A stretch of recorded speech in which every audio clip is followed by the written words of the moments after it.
ইয়াহইয়া আলাইহিস সালাম সেই নবী যার নাম আল্লাহ পাক নিজে রেখেছেন। সুবহানাল্লাহ। তিনি সাইয়্যিদ ছিলেন, নেতা ছিলেন, নবী ছিলেন। একইভাবে সালাম বিনিময় হলো, নবীজি এগিয়ে চললেন সাল্লাল্লাহু আলাইহি ওয়াসাল্লাম। তৃতীয় আকাশে তিনি দেখলেন আরেকজন নবী,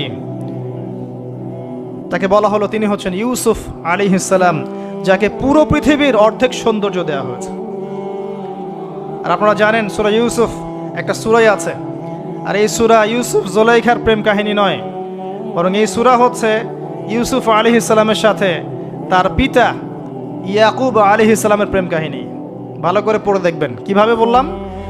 ছেলের শোকে কাতর হয়ে বাবা কাঁদতে কাঁদতে অন্ধ হয়ে গেছেন। আপনার গার্লফ্রেন্ড কি আপনার জন্য অন্ধ হয়েছে? যখন ইউসুফ আলাইহিস সালাম একটা রুমাল পাঠালেন, মনে আছে, তার বাবার চোখে দেওয়ার জন্যে, দূর থেকে যোজন যোজন দূর থেকে তার পিতা বলছেন আমি ইউসুফের গন্ধ পাচ্ছি। বাবার ছেলের এমন প্রেম কাহিনী আপনি কোথাও পাবেন না। এটা সূরা ইউসুফ, পড়ে দেখেন। আর ইউসুফ আলাইহিস সালামের যে চরিত্র ছিল, তার চেহারার চেয়ে চরিত্র আরো বেশি সুন্দর ছিল। তাকে জেনার অফার করা হচ্ছে, তিনি বলছেন আল্লাহকে আমি ভয় করি। আর যুবকদেরকে আমরা বলতে চাই যে যদি আপনি জেনা থেকে দূরে থাকতে পারেন, যদি শুধু জেনা থেকে দূরে থাকতে পারেন, আল্লাহ পাক আপনার যে কোনো দোয়া কবুল করবে ইনশাআল্লাহ। নিশ্চিত মৌতের হাত থেকে আল্লাহ আপনাকে বাঁচাতে পারেন যদি আপনি জেনা ছাড়তে পারেন। জেনা মানে শুধু ফিজিক্যাল রিলেশন নয়, জেনা মানে রাতের বেলা জেগে কথা বলাও, অনলাইনে চ্যাটিং করাও, আপনার বান্ধবীর সাথে কফি খাওয়াও, সব কিছুই জেনার অন্তর্ভুক্ত। এগুলো ছাড়তে পারলে আল্লাহ পাক আপনার দোয়া কবুল করবেন। ওইভাবে যে তিনজন ব্যক্তি গুহায় আটকা পড়েছিল, মনে আছে? গুহার মুখের মধ্যে একটা পাথর এসে গেল, সবাই বলছে আজকে আর বাঁচার বুদ্ধি নাই, নিজের আমল দিয়ে আল্লাহর কাছে বাঁচতে চাও। তার মধ্যে একজন বলছে, একজন তাকে পেতে চাইতাম, সে রাজি হয়ে গিয়েছিল 100 স্বর্ণ মুদ্রার বিনিময়ে। আমি বসেছি এই খারাপ কাজ করতে তার রানের মাঝখানে, সে ওই সময় বলেছে তুমি আল্লাহকে ভয় করো। আমি মুদ্রাও দিয়ে দিয়েছি, ওখান থেকে আমি জেনা না করে চলে আসছি। আল্লাহ এই কাজ যদি তোমার পছন্দ হয়ে থাকে, আজকে এই মৃত্যুর হাত থেকে আমাকে বাঁচাও। ওই পাথর সরে গেল। এটা দলিল দিলাম, জেনা ছাড়তে পারলে আপনার দোয়া, যে কোনো দোয়া আল্লাহ কবুল করবে ইনশাআল্লাহ। শুধু তাই নয়, আরশে আজিম আল্লাহ পাকের সবচেয়ে বড় সৃষ্টি, এর নিচে আল্লাহ পাক 7 শ্রেণীর মানুষকে ছায়া দিবেন। তার মধ্যে এক শ্রেণী হচ্ছে সেই যুবক যাকে কোনো সুন্দরী নারী আহ্বান করেছে খারাপ কাজ করার জন্য, উচ্চ বংশের, সে বলেছে আমি আল্লাহকে ভয় করি। পারবেন ইউসুফের মতো হতে? আল্লাহ পাক তৌফিক ইনায়াত করুন, আমিন। আপনি জেনা থেকে দূরে থাকেন, আল্লাহ পাক আপনার ঘরে খাদিজা রাদিয়াল্লাহু আনহার মতো মেয়ে দিবে ইনশাআল্লাহ। আপনি 10টা ঘাটের পানি খেয়ে আসবেন, দেখবেন এমন বউ আল্লাহ কপালে জুটাইছে, সে মাশাআল্লাহ 20 ঘাটের পানি খাওয়া। হ্যাঁ, কিফাউন কিরাম, আল্লাহ পাক একদম দুনিয়াতে ইকুয়ালি ডিল করেন, ইকুয়ালি ডিল করেন। আল্লাহ পাক আপনাদের প্রত্যেকের পারিবারিক জীবনটা সুখী করুন, দোয়া করি, আমিন। ইউসুফ আলাইহিস সালাম তারপরে এগিয়ে চললেন, আর প্রত্যেক আকাশেই মারহাবা মুসাফা হচ্ছে এবং সালাম হচ্ছে। চতুর্থ আকাশে নবী সাল্লাল্লাহু আলাইহি ওয়াসাল্লাম দেখছেন ইদ্রিস আলাইহিস সালাম। ইদ্রিস আলাইহিস সালামের কথা সূরা মারিয়ামের মধ্যেও আছে, পড়ে দেখবেন। সালাম বিনিময় হলো, নবীজি এগিয়ে চললেন। পঞ্চম আকাশে তিনি দেখছেন হারুন আলাইহিস সালাম। কার ভাই? মূসা আলাইহিস সালামের ভাই। তিনি কিন্তু মূসা আলাইহিস সালামের সাথে ফেরাউনের সামনে গিয়ে দাওয়াত দিয়েছেন, মনে আছে? আরেকটা কথা বলি, কোরআনে দাড়ির দলিল আছে? দাড়ি বলবে নাই। কোরআনে কোথায় দাড়ির দলিল আছে বলেন তো দেখি, কে বলতে পারবেন? কঠিন প্রশ্ন। 500 টাকা পুরস্কার দেব আমার পক্ষ থেকে, জান। যদিও 500 কোনো টাকাই না, টাকার মান দিন দিন কমছে। কোন সূরায় দাড়ির কথা আছে কে বলতে পারবেন? আলেম ওলামা বাদ, তারা তো পারবেন। আমরা সিভিলিয়ানদের জিজ্ঞাসা করছি, সাধারণ জনগণকে। কে পারবেন বলেন? কোন সূরায় দাড়ির কথা আছে? দাড়ি কোরআনে একটা জায়গায় দাড়ির কথা আছে, কে বলতে পারবেন? দেখছেন, আল কোরআনের আলো ঘরে ঘরে যা আলো, তাই না? স্লোগান দিয়ে কাজ হবে না ভাই, প্রত্যেক ঘরে ঘরে কোরআনওয়ালা মানুষ তৈরি করতে হবে, তারপরে আলো অটোমেটিক ঘরে ঘরে জ্বলবে ইনশাআল্লাহ। আচ্ছা যাক, আমার টাকা বেঁচে গেল। সূরা তহায় আছে। কোথায় আছে? সূরা তহার মধ্যে আছে। একটা জায়গায় দাড়ির কথা আছে, সেটা হচ্ছে হারুন আলাইহিস সালামের দাড়ি। কার দাড়ি? হারুন আলাইহিস সালামের দাড়ি।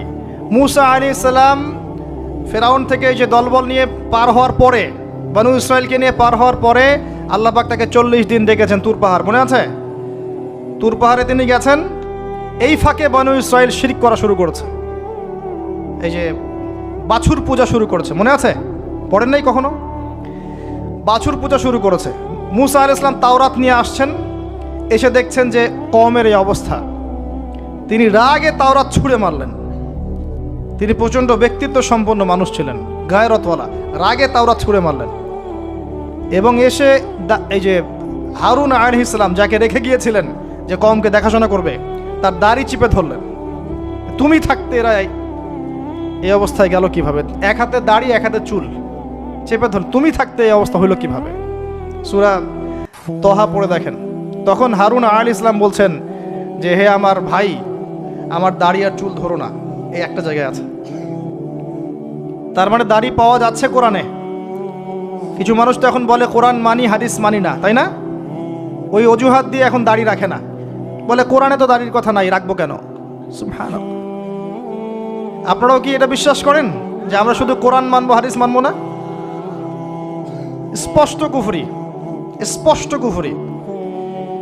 কোরআন এবং হাদিস একসাথে মিলেই শরিয়া। শুধু কোরআন মানি, হাদিস মানি না, এটা বলতে গিয়ে সে বোঝাচ্ছে সে আসলে কোরআনও মানে না। কোরআনে আল্লাহ বলেছেন ওয়ামা আতাকুমুর রাসূল ফাখুযুহ, রাসূল যা দিয়েছেন নিয়ে নাও।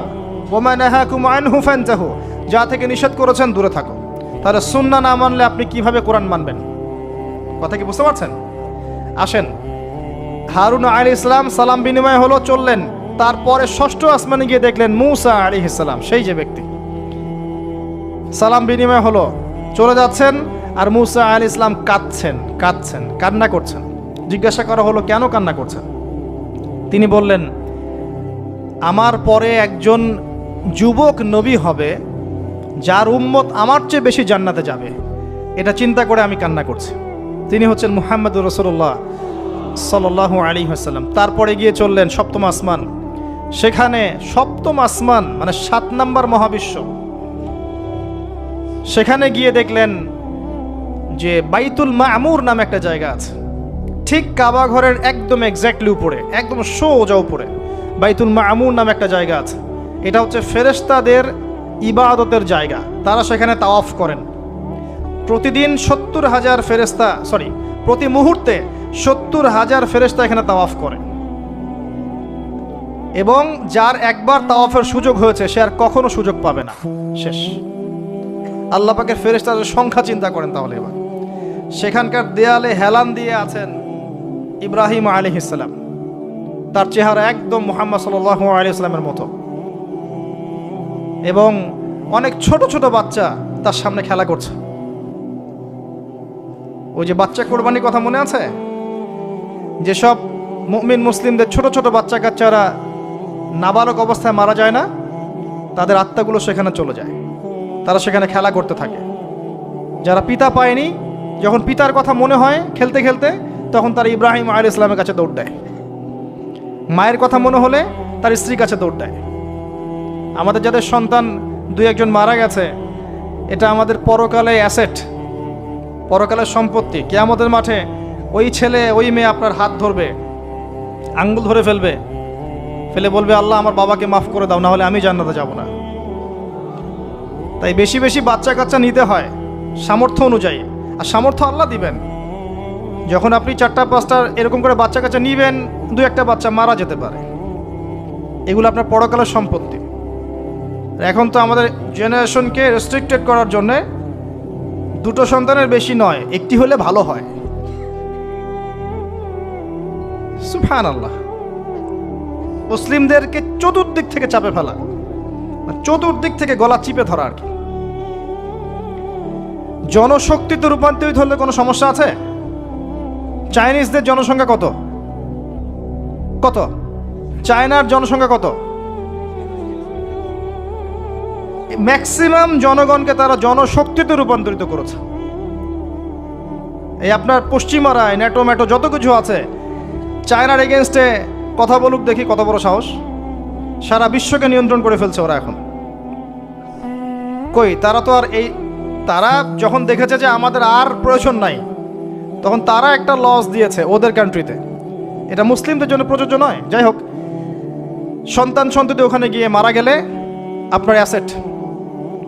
এরপরে আসেন যারা ইচ্ছা করে সন্তান হত্যা করছে, গর্ভের সন্তান যখন জানছে যে এটা মেয়ে তখন তাকে ফেলে দিচ্ছে। আবার অবৈধ সন্তান যারা অ্যাবর্শন করে নষ্ট করছে, এই যে হত্যাগুলো, এই প্রাণগুলোকে আল্লাহ পাক কিয়ামতের মাঠে জীবন্ত করবেন এবং তাদেরকে দেখিয়ে ওই ব্যক্তিদেরকে চার্জ করা হবে যে কি অপরাধে তাকে হত্যা করা হয়েছিল।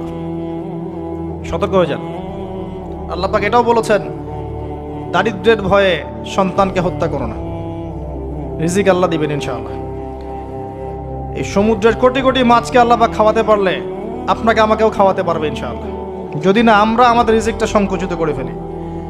মানুষের রিজিক কেড়ে খাচ্ছে সুদের মধ্য দিয়ে।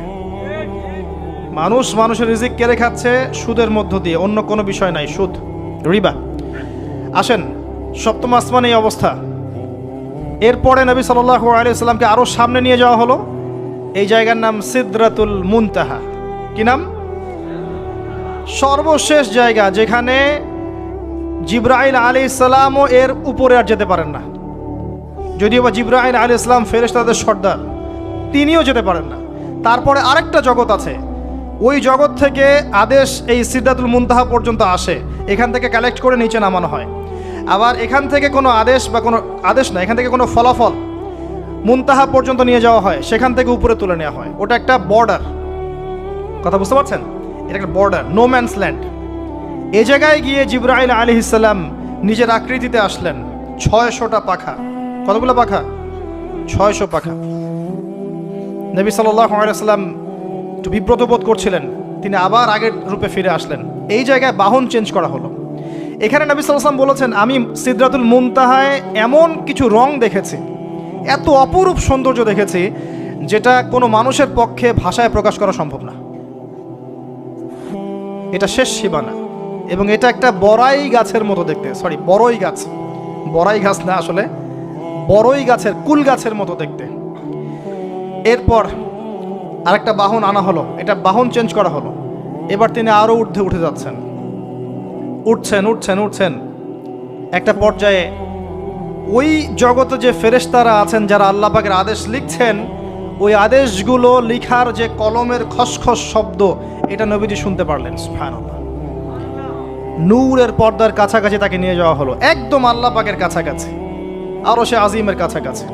এখানে আল্লাহ রাব্বুল আলামিন সরাসরি তার সাথে কথা বললেন, যা ওহী করার তা করলেন এবং স্পেশালি 3টা গিফট বা হাদিয়া দিলেন। কয়টা?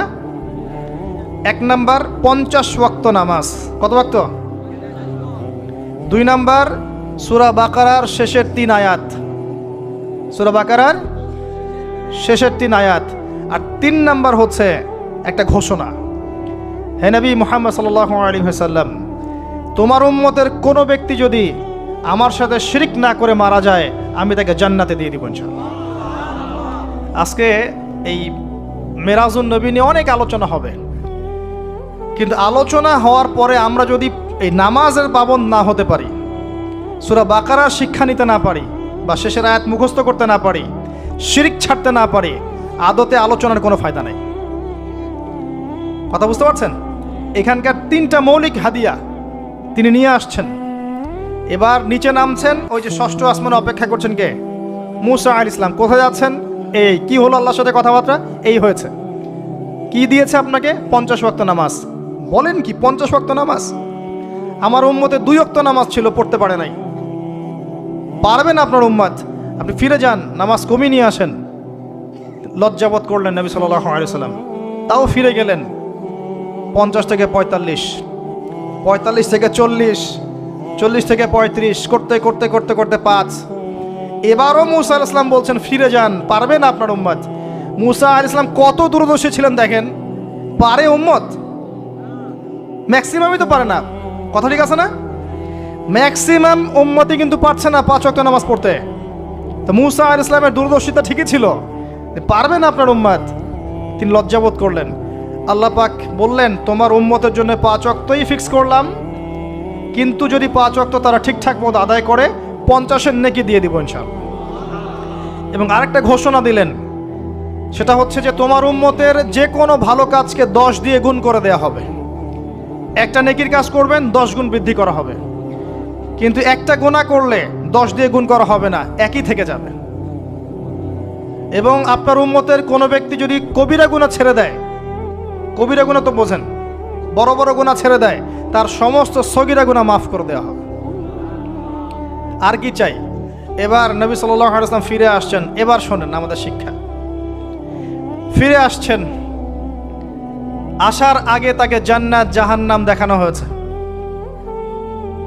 নবী সাল্লাল্লাহু আলাইহি ওয়াসাল্লাম যে বিষয়গুলো দেখেছেন, এর মধ্যে যেগুলো হাদিসে এসেছে আমি খুব সংক্ষিপ্ত আকারে বলছি, এবং এখান থেকে আমাদের শিক্ষা নেবেন।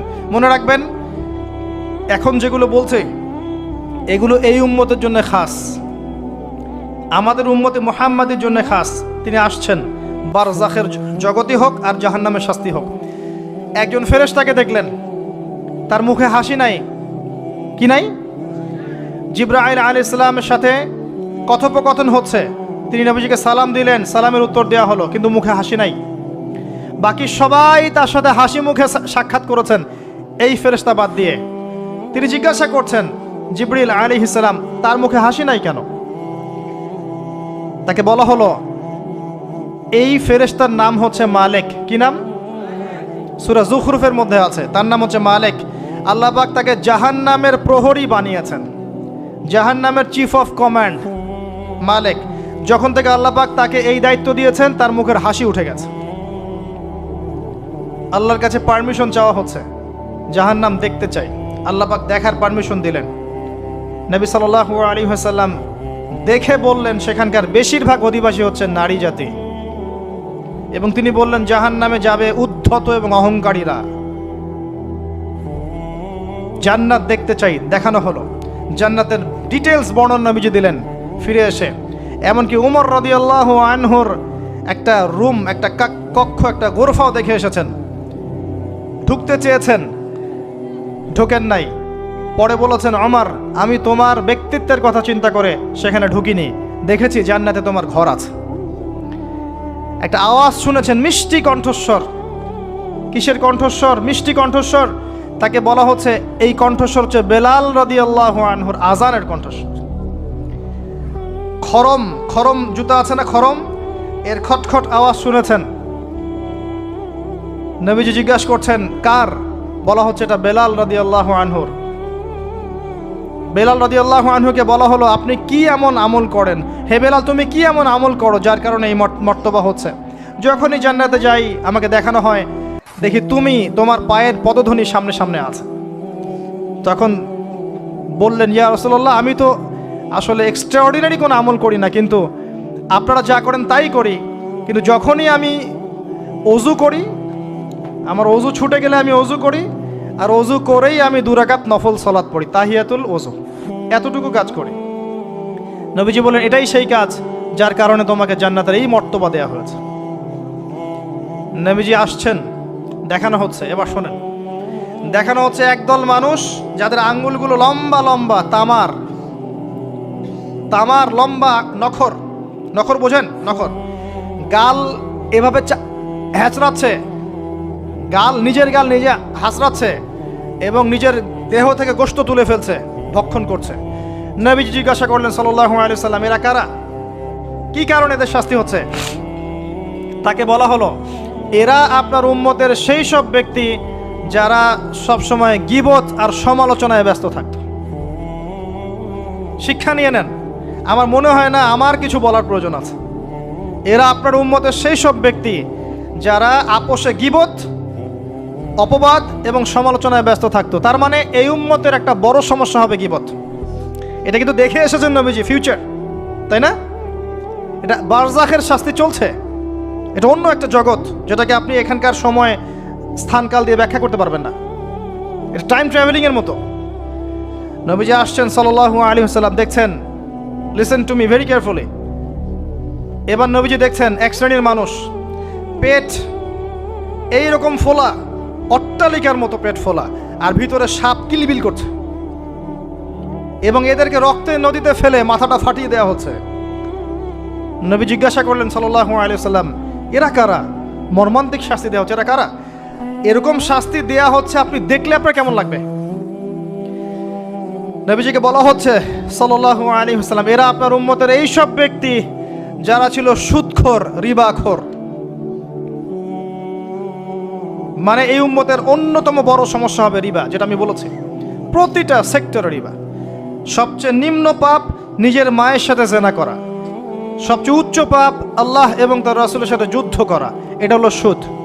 এবং এর বাস্তবতা হচ্ছে এই, ধনী দিন দিন ধনী হবে, গরিব দিন দিন গরিব হবে, এটা বাস্তবতা। রক্ত চুষে খাওয়া হয়, এই কারণে রক্তের নদীতে ফেলা হয়েছে। এবং সাপ খেয়েছে তারা, সাপ খেয়ে পেট ফুলিয়ে ফেলেছে। আমার মনে হয় না ব্যাখ্যা করার প্রয়োজন আছে। আর একটা হাদিস আগেই বলেছি, যে দেয়, যে নেয়, যে সাক্ষী থাকে, যে লিখে রাখে, সবাইকে সমানভাবে লানত করেছেন নবী সাল্লাল্লাহু আলাইহি ওয়াসাল্লাম। নবীর লানত নিয়ে হাউজে কাউসারের পানি কোশ্চিন কালো পাবেন না, কবরের উত্তর দিতে পারবেন না। এমনকি এই নবী সাল্লাল্লাহু আলাইহি ওয়াসাল্লামের সুপারিশ আপনার কপালে নাও জুটতে পারে, সতর্ক হয়ে যান। না খেয়ে থাকেন, সুদ খায়েন না। না খেতে খেতে না খেয়ে মারা যান, তাও সুদ খায়েন না। আর যদি আপনি আল্লাহর জন্য ছাড়তে পারেন, আল্লাহর জন্য ছেড়ে দেন, আল্লাহ পাক আপনাকে বেহিসাব রিজিক দেবে ইনশাআল্লাহ। যাররা পরিমাণ সন্দেহ করবেন না যে আল্লাহ কি দিবেন না দিবেন না, আল্লাহ পাক অবশ্যই দিবেন ইনশাআল্লাহ। ওয়া মান ইয়াতাওয়াক্কাল আলাল্লাহ ফাহুয়া হাসবুহ, যে আল্লাহর উপর তাওয়াক্কুল করে আল্লাহ পাক একাই তার জন্য যথেষ্ট। আল্লাহ পাক যথেষ্ট। ওয়া ইয়ারযুকু মান ইয়াশা বিগাইরি হিসাব, আল্লাহ পাক বেহিসাব রিজিক দেন যাকে চান। মিন হাইসু লা ইয়াহতাসিব, এমন উৎস থেকে রিজিক দিবেন যে সে কল্পনা করে নাই। ছেড়ে দেন। কিন্তু বিশ্বের শুরু থেকে নিচ পর্যন্ত রিবা দিয়ে ভর্তি। একটা ছোট্ট গ্রামে যাবেন, দেখবেন একাধিক সুদী এনজিও কাজ করছে। এখন মা বোনরাও খুব বেশি সুদ খায়, ব্যাংকের মধ্য দিয়ে, সমিতির মধ্য দিয়ে, এইটা ওইটা ছল চাতুরি ঘুরিয়ে ফিরে কতভাবে যে খাওয়া হয় আল্লাহ ভালো জানেন। আল্লাহ পাক আমাদেরকে এই মহামারী থেকে হেফাজত করুন। সবচেয়ে বড় মহামারী চলছে বিশ্বে, এই ইকোনমিক মহামারী, রিবা কেন্দ্রিক মহামারী, এটা মুসলিমের ইমান আমল সব ধ্বংস করে দিয়েছে। আসেন, তিনি আসছেন, দেখলেন এক শ্রেণীর মানুষ আগুন, বড় বড় আগুনের দলা, এগুলো মুখে ঢুকাচ্ছে, পিছনের রাস্তা দিয়ে বের হয়ে যাচ্ছে। নাউযুবিল্লাহ পড়ি আমরা। জিজ্ঞেস করা হচ্ছে কারা এরা, মর্মান্তিক শাস্তি হচ্ছে। নবী সাল্লাল্লাহু আলাইহি ওয়াসাল্লামকে বলা হলো, এরা আপনার উম্মতের সেই সব ব্যক্তি, listen to me very carefully, এরা আপনার উম্মতের সেই সব ব্যক্তি যারা ইয়েতিমদের মাল আত্মসাৎ করে খেত। আমার ব্যাখ্যা করার কোনো প্রয়োজন নাই, আপনারা সবাই শিক্ষিত মানুষ। ইতিমের মাল আত্মসাৎ করলে যদি এই শাস্তি হয়, জনগণের মাল আত্মসাৎ করলে কি হতে পারে চিন্তা করে দেখেন। কি হতে পারে? এটা মানুষের হক, আল্লাহর কাছে ক্ষমা পাওয়া যাবে না, মানুষকে দিতে হবে। আরও এগিয়ে আসলেন, তিনি দেখছেন, এবার বলতে গিয়ে আমার বুক কাঁপছে। দেখলেন এক শ্রেণীর মানুষ, জিহ্বাগুলোকে টানা হচ্ছে, আগুনের কেচি দিয়ে কেটে দেওয়া হচ্ছে। আবার জিহ্বা জোড়ো লাগছে, আবার কেটে দেওয়া হচ্ছে, চলতে আছে অনবরত, কন্টিনিউয়াসলি। আল্লাহর কাছে কায়মনো বাক্যে দোয়া করি, এ সময় দোয়া কবুল হয়। আল্লাহ পাক যেন দোয়া আমাদের কবুল করেন, আল্লাহ পাক যেন আমাকে এবং আপনাদেরকে এদের অন্তর্ভুক্ত না করেন। জিজ্ঞেস করা হলো এরা কারা? নবী সাল্লাল্লাহু আলাইহি ওয়াসাল্লামকে বলা হচ্ছে, এরা আপনার উম্মতের সেই সব ব্যক্তি যারা ছিল বক্তা, ওয়াইজ, যারা অনেক বক্তব্য করত, নিজে আমল করত না। আর এই মহামারী আমাদের মধ্যে ছড়িয়ে পড়েছে, কোনো সন্দেহ নাই। যদি না পড়তো তাহলে আমাদের কথায় মানুষের জীবন পরিবর্তিত হতো। খুব কম দেখা যায় যে আমাদের কথাগুলো আপনাদের কলবে তাসির হচ্ছে। তাসির তখন হবে যখন আমার মধ্যে আমলটা থাকবে। আর এখন তো আমরা ওয়াজ মাহফিলে প্যান্ডেলকে বানিয়েছি পলিটিক্যাল প্যান্ডেল, কোনো কোনো ক্ষেত্রে বানিয়েছি ভোট চাওয়ার প্যান্ডেল, কোনো ক্ষেত্রে বানিয়েছি যে জিকিরের নামে যাবতীয় বেদাতি কারবার হবে, গানের মতো ডিজে জিকির হয়, ডিজে জিকির। মানে কি যে হয়, যে আসবে তারও কত কাহিনী, আবার বিগ বিগ বাজেট, এইসব না মিললে আবার বক্তব্য হবে না।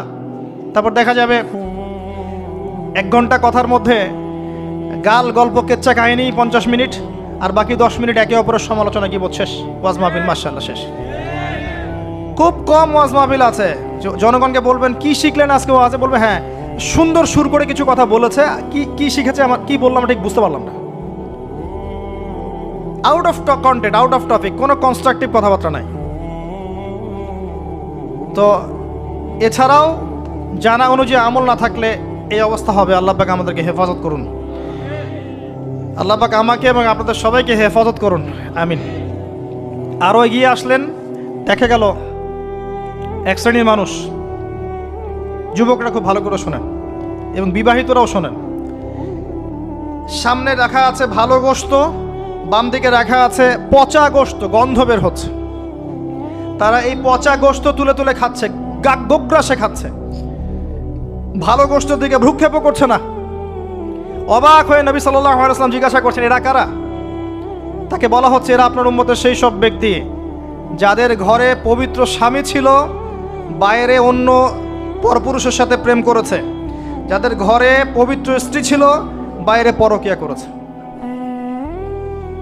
আর এখন যত মিডিয়া আছে দেখবেন, সিরিয়াল, মুভি, জাবি জাবি, এরা পরকিয়া শিখায়, জেনা এবং পরকিয়া শিখায়। খেয়াল করে দেখবেন, একটা ছেলে মেয়ের অবাধ মেলামেশা, হারাম মেলামেশাকে এমনভাবে উপস্থাপন করা হয়, মনে হয় এটা একটা পবিত্র ইবাদত মনে হয়, এবং বোঝানো হয় যে প্রেম তো পবিত্র, পবিত্র প্রেমে কি সমস্যা? আরে প্রেম পবিত্র তখন যখন আমি আমার স্ত্রীর সাথে প্রেম করব। আর দেখবেন যতগুলো এই যে মুভিজ, আপনার সিনেমাস, ফিল্মস, গান, নাটক, এগুলোর মূল থিম কিন্তু হারাম প্রেম। অল্প কিছু আউট অফ অন্য অন্য থিমের মধ্যে আছে। দেশ নিয়ে কতগুলো মুভি হয়েছে, কতগুলো নাটক হয়, ইসলাম নিয়ে কতগুলো হয়, শ্রদ্ধা ভক্তি এগুলো নিয়ে কতগুলো হয় দেখবেন। আর এই যে অন্য কান্ট্রির যে সংস্কৃতিগুলো ঢুকেছে, এগুলোর মূল থিম দেখবেন পরকিয়া করাচ্ছে, পরকিয়া শেখায়, বেহায়াপনা শেখায়, কিভাবে শাশুড়ির সাথে ঝগড়া করতে হবে, কিভাবে বউ রেখে আরেকটারে প্রেম করতে হবে, বউকে কেমন করে ব্লাফ দেওয়া যায়, এদিকে স্বামীরা ব্লাফ কেমন করে দেওয়া যায়, এগুলোই শেখায়। এবং অনেক ক্ষেত্রে দেখা যায় তাদের দেশের মানুষ এগুলোর প্রতিবাদ করছে, আর আমাদের মা বোনরা এগুলো দিব্যি দেখছে, ডেইলি রুটিন, যে 3-4 ঘন্টা এগুলো দেখতেই হবে। বাঘের সামন থেকে আপনি হাড্ডি গোশত নিয়ে আসতে পারবেন, এইসব মেয়েদের হাত থেকে রিমোট নিতে পারবেন না। এর পরেও দেখবেন আপনি আবার নগ্ন ফিল্ম, পর্নোগ্রাফি আছে না, এগুলো আবার ফ্রি অ্যাক্সেস, আপনি চাইলে ইন্টারনেটে ঢুকবেন, দেখতে পারবেন। এটা কিন্তু আমরা রাষ্ট্রীয়ভাবে বন্ধ করতে পারতাম, যে আমার দেশে কোনো পর্ন সাইট চলবে না, কোনো পর্ন সাইট চলবে না। পর্নোগ্রাফি একমাত্র কারণ, সমস্ত কারণের সবচেয়ে বড় কারণ, বাকি কারণগুলো আছে, সবচেয়ে বড় কারণ, এর কারণে ধর্ষণ বাড়বে। যত বেশি পর্নোগ্রাফি প্রচলন ঘটবে তত বেশি ধর্ষণ বাড়বে, কারণ পর্ন দেখতে দেখতে মানুষের ভিতরটাকে পশু বানিয়ে ফেলা হয়, এবং এই পশু সুযোগ পেলেই একটা মেয়েকে ধর্ষণ করবে। হ্যাঁ, এর ভিতর থেকে বাইরে মনে হচ্ছে কোটটাই স্যুট পরে আছি, জুব্বা ডুব্বা পরে আছি, ভিতরটা পশু বানিয়ে ফেলা হয়। এবং দেখবেন ফাঁক পেলে মেয়েকে ধর্ষণ করবে, ফাঁক পেলে বাচ্চাকে ধর্ষণ করবে, প্রাইভেট পড়াতে গিয়ে ছাত্রীকে ধর্ষণ করবে, চাকরি ক্ষেত্রে মেয়েকে ধর্ষণ করবে। দেখবেন এই কাজগুলো হবে, সুযোগ পেলেই ধর্ষণ করবে, কারণ ইন্টারনালি সে বিস্ট হয়ে গেছে, জানোয়ার। কিভাবে হয়েছে? ওই পর্ন দেখতে দেখতে। যারা এটাতে এডিক্টেড, তখন মনে হয় যে জগৎটা মনে হয় এমনই, একটা মেয়ের দিকে সে আর শ্রদ্ধা, সম্মান, ভালোবাসার দৃষ্টিতে দেখতে পারবে না। মেয়ের দিকে তাকালেই মনে হবে গোশতের টুকরা, খালি ভক্ষণ করতে হবে। হ্যাঁ, মাইন্ডসেটটা চেঞ্জ করে দিবে আপনার। মানে আমি আপনাকে বলি, পবিত্র ভালোবাসাটাকে যৌনতা দিয়ে ট্রান্সফার করা হয়েছে এই বিশ্বে। ভালোবাসা একটা ডিভাইন জিনিস, আল্লাহর পক্ষ থেকে আসে, ডিভাইন একটা জিনিস, অলৌকিক। মানে যখনই আপনি দেখবেন কাবিন হবে এবং আপনি কালিমা পড়ানো হচ্ছে, আপনি বলছেন কবুল, ইমিডিয়েটলি আপনি ফিল করবেন অপরিচিত একটা মেয়ে, আপনি যাকে দেখেন নাই, বাবা মা বিয়ে ঠিক করেছে, আল্লাহর পক্ষ থেকে ডিভাইন একটা ভালোবাসা চলে আসবে, মায়া, একটা মহব্বত, রহমত। এটা তারা ফিল করতে পারবে যারা পর্ন অ্যাডিক্টেড নয়। যারা পর্ন অ্যাডিক্টেড দেখবেন ওই স্ত্রীকে তার ভালো লাগবে না, তার মনে হবে এর চেয়ে ওই মেয়েটা সুন্দর, তার চেয়ে ওই মেয়েটা সুন্দর, তার চেয়ে ওই মেয়েটা সুন্দর, কারণ তার মাথাটা এরকম বিক্ষিপ্ত, পাশবিক। এবং ম্যারিড লাইফেও সে দেখবেন স্ত্রীকে স্যাটিসফাই করতে পারবে না, নিজের উপর জুলুম করতে করতে নিজের সব যৌন ক্ষমতাও নষ্ট করে ফেলবে। আর একাধিক বিয়ে তো অনেক দূরের কথা, একটাই তার কাছে অনেক ভারী মনে হবে। পরে এসব ট্রিটমেন্ট করে কোনো লাভ হবে না। আল্লাহর দেওয়া সম্পদ নষ্ট করলে ট্রিটমেন্ট দিয়ে আসলে কোনো কাজ হয় না। তো আমি যেটা বলতে চাচ্ছিলাম, এই পর্নোগ্রাফি দিয়েই ধর্ষণ বাড়ছে। এটাকে বন্ধ না করতে পারলে আপনি পারবেন না। এর উপরেও আছে আবার ফাঁকফোকর, আইনের ফাঁকফোকর। ধর্ষক সবার বিচার হবে, এটা মেনে নিয়ে দুষ্কর। এখন অনেকেই বেরিয়ে যায়, অনেকেই ফাঁকফোকর পেয়ে যায়। তো সব মিলিয়ে এতে করে সামাজিক কাঠামো নষ্ট হচ্ছে। এর উপর ফ্রি মিক্সিং আছে, অবাধ মেলামেশা আছে, আমরা উস্কাচ্ছি এগুলোকে, কাছে আসার গল্প। আস্তে আস্তে দেখবেন কাঠামোটা আরও কলাপস করে যাবে দিন দিন। এর ফলে কি হবে আমি বলে দিই, শোনেন, আমার উপর রাগ করে না। দিন দিন কি হবে আমি এটাও বলে দিচ্ছি। যত ডে যাবে দেখবেন এর চেয়ে বেশি সমকামিতা বাড়বে। এগুলোর ফলাফল, এর খিজির আলাইহিস সালামের মতো চোখ দিয়ে দেখেন, এরগুলোর ফলাফল পরে আসবে এমন একটা সময় যে মেয়েদেরকে ধর্ষণ, এর সাথে সমকামিতা। কারণ মানুষ মেয়েদের উপর থেকে দেখবেন আগ্রহ কমে যাবে, এবং সমকামিতা যে বাড়বে, হাদিসে এসেছে যে এই উম্মতের উপর আমি ভয় করি এই উম্মতের মধ্যে সমকামিতা ছড়িয়ে পড়বে। আল্লাহর রাসূল বলেছেন আরও বাড়বে চাইল্ড অ্যাবিউজিং, বাচ্চাদেরকে রেপ করা হবে বেশি বেশি বিকজ অফ এই পর্নোগ্রাফি। যতদিন যাবে দেখবেন যারা মেয়ে সন্তানের বাবা খুবই সতর্ক, সাবধান।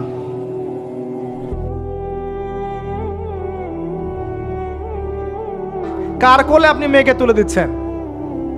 5 বছর, 4 বছর, 3 বছর এইসব মেয়েদেরকে ধর্ষণ করা হচ্ছে। সমাজটা কোন জায়গায় চলে গেছে চিন্তা করছেন? এগুলোর মূল কারণ, একদম গাছের উপরের কারণ হচ্ছে পর্নোগ্রাফি। এই মূল কারণ কিন্তু বেপরদামি নয়, আমি বুঝাতে পারছি না মনে হয়। এর মূল কারণ কিন্তু বেপরদামি নয়, পর্নোগ্রাফি। কারণ পর্নোগ্রাফি অ্যাক্সেসের কারণে মানুষের ভিতরটা পশু হয়ে গেছে। এই পশুত্ব মেটানোর জন্যে সে কোনো ওয়ে খুঁজে না পেলে তখন রেপ করবে, বাচ্চাকে পেলে বাচ্চাকে ধর্ষণ করবে, হামলে পড়বে মেয়েদের উপরে। ভিতর থেকে পশু বানিয়ে দেওয়া হয়েছে। এরপরেও আছে বিয়ের রাস্তা কঠিন করে ফেলা। বিয়ে তো করতে দিচ্ছেন না, কঠিন। বিয়ে করলে অনেক সমস্যা, জেনা করতে কোনো সমস্যা নাই। 1000 টাকা, 2000 টাকা, 5000 টাকা দিয়ে মানুষ জেনা করছে। এবং আপনাদের শহরের ব্যাপার আপনারাই ভালো জানেন, আমাকে বলার দরকার নাই। যখন এই জিনিসগুলো বাড়বে আপনাদের কমিউনিটির মধ্যে, আল্লাহর আযাব গজব বেশি আসবে। আল্লাহর আযাব গজব এমনভাবে আসবে আপনি কল্পনা করতে পারবেন না। গোশত খাচ্ছে, পচা গোশত। আর একটা বলি, ঠিক এরপরে নবী সাল্লাল্লাহু আলাইহি ওয়াসাল্লাম দেখলেন একটা চুলা দেখলেন। চুলার নিচের দিকটা হচ্ছে প্রশস্ত, মাথাটা সংকীর্ণ এরকম, মানে তন্দুর রুটি ভাজে দেখেছেন? রুটি যে ভিতরে দেয় একটা এরকম গোল চুলা থাকে, সামথিং লাইক দ্যাট। নিচে দাউ দাউ করে আগুন জ্বলছে, আর এখানে কিছু মানুষকে জ্বালানো হচ্ছে। যখন নিচ থেকে আগুন এরকম করে আসছে, তখন এরা আগুনের তাপে উতলে উঠছে। আগুন নিচে নেমে যাচ্ছে, এরা আবার আস্তে আস্তে নিচে নেমে যাচ্ছে। এভাবেই হাদিসে ব্যাখ্যা করা আছে। নবী সাল্লাল্লাহু আলাইহি ওয়াসাল্লাম জিজ্ঞাসা করলেন, এরা কারা? বলা হলো, এরা আপনার উম্মতের সেই সব ব্যক্তি যারা জেনায় লিপ্ত ছিল। তিনি আরো এগিয়ে গেলেন, জেনা সম্পর্কে কয়েকটা হাদিস এসেছে। তিনি এগিয়ে গেলেন, দেখলেন একটা জায়গা যেখান থেকে দুর্গন্ধ বের হচ্ছে, পাবলিক টয়লেটের চেয়ে প্রকট দুর্গন্ধ, মনে হচ্ছে যে পাবলিক টয়লেট। নবী জিজ্ঞাসা করলেন সাল্লাল্লাহু আলাইহি ওয়াসাল্লাম, কোন জায়গা থেকে এরকম দুর্গন্ধ আসছে? তিনি বলেন, এটা হচ্ছে জেনাকার, এবং জেনাকারীদেরকে আযাব দেওয়া হচ্ছে, ওদের রক্ত মাংসের পুজের গন্ধ এগুলা। দেখলেন এক শ্রেণীর মানুষকে একটা শরবত খাওয়ানো হচ্ছে। শরবত জাহান্নামীদের রক্ত মাংস পুজের নির্মিত। তার নাম হচ্ছে তিনাতে খাবাল। কি নাম? তিনাতে খাবাল। কাদেরকে খাওয়ানো হচ্ছে? যারা এই উম্মতের মাদক সেবন করতে, এদেরকে খাওয়ানো হচ্ছে। আমি আপনাকে একটু পিছনে নিয়ে যাই। আলোচনা শুরু করেছিলাম যেখান থেকে, ওই যে মৌলিক সমস্যাগুলো যেটা বলেছিলাম এই উম্মতের মধ্যে এখনো আছে, এটাই সেই পাপগুলোর শাস্তি যেটা কিয়ামত পর্যন্ত উম্মতের মধ্যে থাকবে। মাদক, পর্নোগ্রাফি, এই যে আপনার বিহায়াপনা, জেনা, সুদ, এগুলো এখনকার মৌলিক সমস্যা। এগুলোই হবে এই উম্মার বড় বড় সমস্যা, যার কারণে উম্মতের বেশিরভাগ মানুষকে ওখানে আযাব দেওয়া হচ্ছে। আল্লাহ পাক আমাদেরকে হেফাজত করুন। এরপর এভাবে তিনি আরও কিছু শাস্তি দেখেছেন, দেখে আসার পথে জাহান্নামের যে বর্ণনা দিয়েছেন যে বেশিরভাগ মানুষ সেখানে হচ্ছে জাহান্নামে নারী জাতি। কি কারণে তারা বেশিরভাগ জাহান্নামে যাবে? লানত করার কারণে, অভিশাপ দেওয়ার কারণে, স্বামীর অকৃতজ্ঞ হওয়ার কারণে। সারা জীবন স্বামী করে যাবে, একদিন ঝগড়া লাগলে বলবে সারা জীবন তোমার কাছে কোনো ভালো ব্যবহার পেলাম না।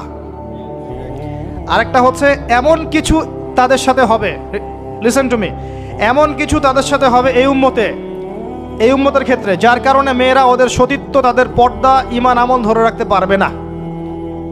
আপনাকে এখন খুঁজতে হবে সেটা কি, যে এই উম্মতের মেয়েদের ক্ষেত্রে স্পেশালি হয়েছে, যার ফলে মেয়েরা আর ঘরে থাকতে পারে নাই, পর্দায় থাকতে পারে নাই, সতীত্ব রক্ষা করতে পারে নাই, নামাজ কালাম ঈমান আকীদার আর ঠিক ঠিকানা নাই।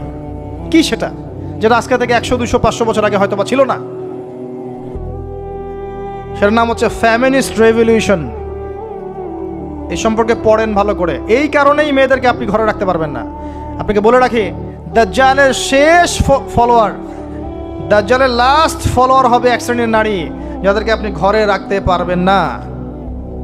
নবী যেটাও বলেছেন, এই উম্মতের বহু নারী জাহান্নামের ঘ্রাণও পাবে না, জান্নাতের ঘ্রাণও পাবে না। যদিও জান্নাতের ঘ্রাণ বহু দূর থেকে পাওয়া যায়। যারা এই উম্মতের মেয়েদের মধ্যে এমন কাপড় পরবে যেই কাপড় পরেও তারা নগ্ন থাকে, ব্যাখ্যা কোনো প্রয়োজন নাই, যারা পুরুষের পোশাক পরবে। এবং আসার পথে তিনি একটা সুঘ্রাণ পেলেন, অত্যন্ত সুন্দর ঘ্রাণ। তিনি জিজ্ঞাসা করলেন এই ঘ্রাণ কোথা থেকে আসছে? নবী সাল্লাল্লাহু আলাইহি ওয়াসাল্লামকে বলা হলো এটা হচ্ছে সেই ঘ্রাণ, ফেরাউনের মেয়ের চুল আঁচড়ে দিত একজন দাসী, যাকে আপনারা অনেকে আসিয়া বলে থাকে। সেই দাসীর হাত থেকে একদিন চিরুনিটা পড়ে যায়, সে চিরুনিটা বিসমিল্লাহ বলে ওঠায়। ফেরাউনের মেয়ে শুনে ফেলে, বিসমিল্লাহ আবার কি? আমার বাবা ছাড়াও তোমার কোন ইলাহ আছে? সে বলে, হ্যাঁ আমার আল্লাহ একজন ইলাহ আছে, সে আমার ইলাহ, তোমার বাবারও ইলাহ। ফেরাউন এটা শুনে ফেলে। তেল গরম, কড়াই গরম করে তেল সেখানে ফুটানো হয়, এখানে তাকে নিক্ষেপ করে হত্যা করা হয়। আসিয়া মৃত্যুর আগে সে আল্লাহর কাছে দোয়া করেছিল, আল্লাহ আমার জন্যে তোমার জান্নাত, তোমার পাশে একটা জান্নাত, একটা ঘর নির্মাণ করো, আর ফেরাউনের এই আযাব থেকে আমাকে হেফাজত করো, বাঁচাও। আল্লাহ পাক ফেরাউনের দাসী আসিয়ার জন্য জান্নাতে ঘর নির্মাণ করেছেন। সেই ঘর থেকে ঘ্রাণ আসছে। নবী সাল্লাল্লাহু আলাইহি ওয়াসাল্লাম ফিরে আসলেন, এসে এই পুরো ঘটনা ব্যাখ্যা করলেন। কাফেররা কথা বিশ্বাস করলো না। এমনকি অনেকে তখন যারা বিশ্বাস করেছিল তারাও বলতে লাগলো যেটা আবার কি ধরনের কথা, এক রাতের মধ্যে এগুলো হতে পারে? অনেকে ঈমান হারাও হয়ে গেল। আবু বকর সিদ্দিক রাদিয়াল্লাহু আনহু এই সময় সিদ্দিক উপাধি পেয়েছেন। এছাড়া মেরাজের রাতে আরও অনেক ঘটনা ঘটেছে, যেগুলো টাইম টু টাইম নবী সাল্লাল্লাহু আলাইহি ওয়াসাল্লাম বর্ণনা করেছেন, ব্যাখ্যা করেছেন পরবর্তীতে গিয়ে। এখানে আমাদের কিছু শিক্ষা আছে। আমরা শেষ করার আগে শিক্ষাগুলো নিয়ে কথা বলছি। 1 নাম্বার, আল্লাহ পাক 3টা হাদিয়া দিয়েছেন। প্রথম হাদিয়া সালাত সংক্রান্ত। আমরা আজকে এই মেরাজুন নবীর আলোচনায় সবাই পাক্কা নিয়াত করি 5 ওয়াক্ত নামাজ জীবনে বাদ দিব না ইনশাআল্লাহ। মেরাজুন নবীর আলোচনা সার্থক হবে যদি আমরা এর শিক্ষাগুলোকে বাস্তবায়ন করতে পারি। 1 নাম্বারই সালাত। নবী সাল্লাল্লাহু আলাইহি ওয়াসাল্লাম ইন্তেকাল করার আগেই বলেছেন, আস-সালাত আস-সালাত ওয়া মা মালাকাত আইমানুকুম। 2 নাম্বার সূরা বাকারার শেষের আয়াত, রাতের বেলা যে ব্যক্তি পড়ে ঘুমাবে, লিল্লাহি মা ফিস সামাওয়াতি ওয়া মা ফিল আরদ, এখান থেকে ফানসুরনা আলাল কওমিল কাফিরিন পর্যন্ত সারা রাত ইবাদতের নেকি পাবে ইনশাআল্লাহ। এর মধ্য দিয়ে একটা বিষয় বোঝানো হয়েছে, সেটা হলো এই 3 আয়াত পড়তে গেলে তো আপনাকে কোরআন পড়া জানতে হবে নাকি? অতএব কোরআন পড়া শেখেন, নিয়মিত কোরআন তেলাওয়াত করেন, আল্লাহ পাক তৌফিক দান করুন। সালাত এবং কোরআন। 3 নাম্বার, শিরক মুক্ত আমল, শিরক মুক্ত তাওহীদ। এই উম্মতের যে ব্যক্তি শিরকে লিপ্ত হবে না, ইনশাআল্লাহ জান্নাতে যাবে। আপনি কিতাবুত তাওহীদ বইটা কিনেন, এখানে সমস্ত শিরকের লিস্ট দেয়া আছে, কোন কোন কাজ শিরক। আমরা মুসলিমরা আল্লাহ ছাড়া অন্যকে সেজদা করি। এখন আমরা মুসলিমরা আল্লাহ ছাড়া অন্য কারো নামে নজর করি, অন্য কারো নামে মানত করি, অন্য কারো জন্য কুরবানি করছি। আমরা বিশ্বাস করি যে কবরে গেলে সন্তান পাওয়া যাবে। আমরা এখন অনেকে বিশ্বাস করি হাতের বালা আংটি আমার রোগ ভালো করবে। আমরা বিশ্বাস করি। আমরা অনেকেই আল্লাহর হালালকে হারাম করেছি, হারামকে হালাল করেছি। অনেকেই বলছে আল্লাহ বলতে কিছু নাই, সব বিগ ব্যাং থেকে সৃষ্টি হয়েছে। অনেকেই বলছে যে তাকদির বলতে কিছু নাই, মানুষ যা করবে তাই। প্রচুর শিরকে আমরা লিপ্ত আছি।